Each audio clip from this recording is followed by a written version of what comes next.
चलिए आज हम देखते हैं कि इलेक्ट्रो होम्योपैथिक रेमेडीज और डाइजेस्टिव ऑर्गन के क्रम में आपको लीवर के डिजीज के बारे में इसके पहले हम लोग अध्ययन किए थे।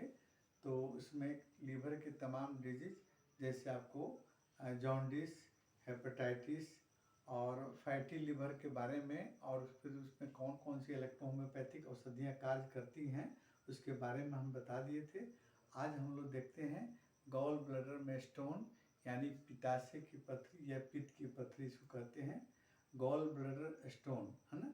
इसके लिए पहले हम जानेंगे कि गॉल ब्लैडर है क्या। तो गॉल ब्लैडर हमारे एब्डोमेन कैविटी के राइट साइड में लीवर होता है। लीवर के जस्ट नीचे आपको गॉल ब्लैडर होता है, जिसमें गॉल ब्लैडर से आपको इसमें पित्त रस जमा होता है, यानी जो हमारा लीवर जो है पित्त रस जो बनाता है, बाइल जूस जिसको कहते हैं, वो आपको गॉल ब्लैडर में आकर जमा होता है ना। इसी में स्टोन बन जाता है। इसी को हम गॉल ब्लैडर स्टोन या पित्ताशय की पथरी यानी उसको पित्ताशय भी कहते हैं, इसलिए उसमें जो पथरी बनती है उसको पित्ताशय की पथरी के नाम से भी हम लोग जानते हैं।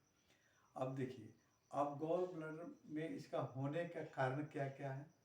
जैसे गॉल ब्लैडर में आपको ज़्यादा दिन से पित्त रस अगर जमा रहता है ना, पित्त रस जो है बाइल जूस गॉल ब्लैडर में ज़्यादा दिन जमा रहता है, वो खर्च नहीं हो पाता है, तो फिर धीरे धीरे वो क्रिस्टल के रूप में यानी रावा के रूप में कन्वर्ट होता है और बाद में स्टोन का रूप ले लेता है। एक फैक्टर ये भी हुआ।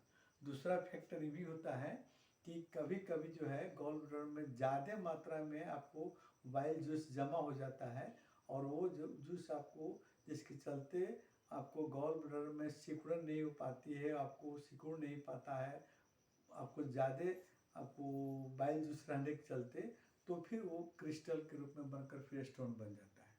कभी कभी जो है कोलेस्ट्रॉल की मात्रा जब बढ़ जाती है ना, वो कोलेस्ट्रॉल की मात्रा भी आपको गॉल ब्लैडर में स्टोन होने का कारण बनता है। उसके बाद में कभी कभी हम लोग देखते हैं कि जैसे बर्थ कंट्रोल की पिल्स जो है ना, आपको उसको लेने से कि उस पीरियड में भी आपको गॉल ब्लैडर स्टोन होने की संभावना बनती है। कभी कभी बैक्टीरिया या वायरस की किसी कारणवश आपको गॉल ब्लैडर में आ गया, तो वहाँ उसको मतलब बाइल जूस को कंसंट्रेट करके यानी उसको गाढ़ा करके फिर स्टोन के रूप में कन्वर्ट हो जाता है। ये सब कारण हुआ हमारे गॉल ब्लैडर में स्टोन बढ़ने का। तो फिर हम लोग देखते हैं कभी कभी जो है ये देखते हैं कि आपको इसका सिम्टम क्या क्या आता है ना। तो सिम्टम में आपको सबसे पहले जैसे आपको ये स्टोन जो है बहुत छोटा होता है ना, छोटा होता है तो वो आपको गॉल ब्लैडर में पड़ा रहता है ना। कोई एक्टिविटी या कोई सिम्टम नज़र नहीं आता है, लेकिन वही स्टोन जब बड़ा हो जाता है ना, तो कभी कभी जॉन्डिस देखने को मिलता है। तो जॉन्डिस के में जो सिम्टम आता है, आपको आँख पीला हो जाना या आपको स्किन पर आपको रेशे होना या आपको स्किन डिजीज होना या आपको पेशाब का पीला होना, वो जॉन्डिस के कारण में जो सिम्टम आते हैं वो भी आ जाता है कभी कभी गॉल ब्लैडर स्टोन में। या कभी कभी जो है गॉल ब्लैडर में जो स्टोन है वो छोटा टुकड़ा या आपको पित्त नली है ना यानी बाइल डक्ट में कभी कभी आकर फंस जाता है। तो फंस जाने के चलते तीव्र पीड़ा होती है, तीव्र दर्द होता है, पेशेंट कराने लगता है, ज़्यादा बेचैनी हो जाती है, उस समय उल्टी भी होने लगती है, दाहिने कंधे में दर्द भी हो जाता है, पेट में दाहिने साइड में लास्ट रिब्स के नीचे भी दर्द होता है भयंकर, है ना, उल्टी भी होने लगती है ना। ये तमाम तरह के आपको सिम्टम आते हैं गॉल ब्लैडर स्टोन के। तो अब हम देखते हैं कि आपको इसके अतिरिक्त में जैसे कौन कौन से इलेक्ट्रो होम्योपैथिक औषधियाँ इस पर कार्य करती हैं। तो सॉरी, सबसे पहले हम देखेंगे कि आपको डॉक्टर सीसी मैटी द्वारा कौन सा मेडिसिन का प्रयोग किया गया था उस समय। S1+A3 का सेकेंड डाइल्यूशन है ना, आपको देने पर आपको गॉल ब्लैडर के स्टोन का दर्द कम हो जाता था, है ना, हो गया होगा या होता था।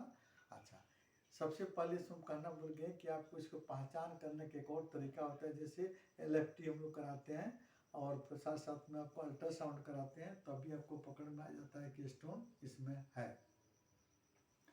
और इसके लिए मैटी साहब ने आपको S1 और S3 का प्रयोग किया, लेकिन सबसे इम्पोर्टेंट आपको सबसे बेस्ट फार्मूला आपको डॉक्टर NL सिन्हा द्वारा जो दिया गया है उसके बारे में हम लोग जिक्र कर लेते हैं। जैसे जब पीड़ा आपको ज़्यादा हो, असहनीय दर्द हो, तो उस समय S1 की, है ना, S1 की 5 से 10 गोली या 15 से 20 गोली आप एक चम्मच पानी में घोल कर फिर जल्दी जल्दी आप पिलाएंगे तो तुरंत आपका उसका दर्द आराम हो जाता है। या इंजेक्शन नंबर आपको 14 S5 और आदि का लगाने पर भी आपको दर्द हो जाता है, आराम हो जाता है। कभी मेरे अपना 33 साल के अनुभव में हम 29 नंबर इंजेक्शन लगाने के बाद में जल्दी पीड़ा खत्म होते हैं, 29 नंबर या 24 नंबर अल्टरनेट करके हम लगाते हैं, तुरंत दर्द आपको आराम हो जाता है। फिर देखते हैं उनका आपको मिक्सचर, जैसे मिक्सचर आपको ये तो इमरजेंसी के लिए है ना, उसमें दर्द पर मैं आपको 24 नंबर स्थान पर WE-S5C5 और F2 का कंप्रेस, हॉट कंप्रेस लगाने से और जल्दी आराम होता है। फिर हम देखते हैं कि जैसे आपको कभी कभी जो पेशेंट को सुसुम पानी गर्म करके पानी उसमें S10 की कुछ गोलियां घोल दीजिए, और वो पानी चम्मच से धीरे धीरे उसको पीने को बोलिए, तभी दर्द आराम हो जाता है। लंबा इलाज करने के लिए उसमें सबसे पहले हम लोग देखते हैं इसमें कि आपको मिक्सचर, है ना, जैसे S1 F1 और A3 का मिक्सचर आपको सेकेंड डाइल्यूशन में हम लोग प्रयोग करते हैं, तो उससे ज़्यादा आपको 10 बूंद सुबह शाम W के साथ हम लोग करते हैं।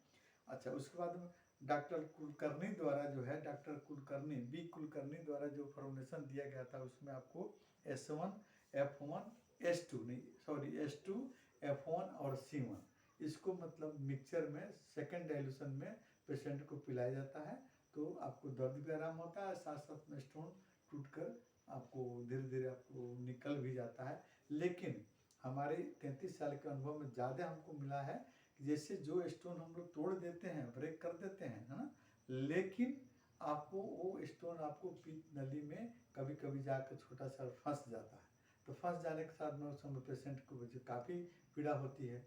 तो स्मॉल स्टोन जो होगा, छोटा आपको स्टोन रहता है, उसको हम आसानी से गलाकर निकाल लेते हैं, लेकिन स्टोन का जब साइज बड़ा हो जाता है तो मेरी समझ से उसको मतलब अगर मतलब सर्जरी का सहारा लिया जाए तो सबसे बेहतरीन उपाय है।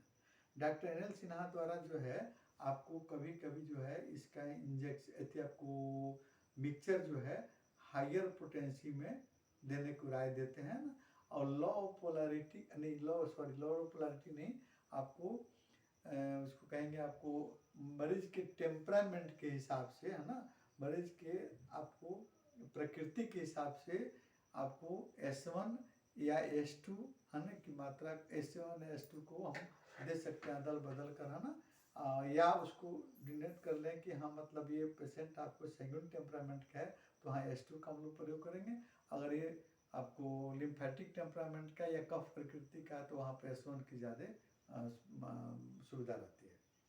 तो ये हुआ हमारा गॉल ब्लैडर स्टोन पर आपको वीडियो। अब अगले बार में हम आपको लीवर सिरोसिस पर, है ना, एक आपको वीडियो बनाएंगे जो आपको देखने को मिलेगा लीवर सिरोसिस है क्या है। धन्यवाद।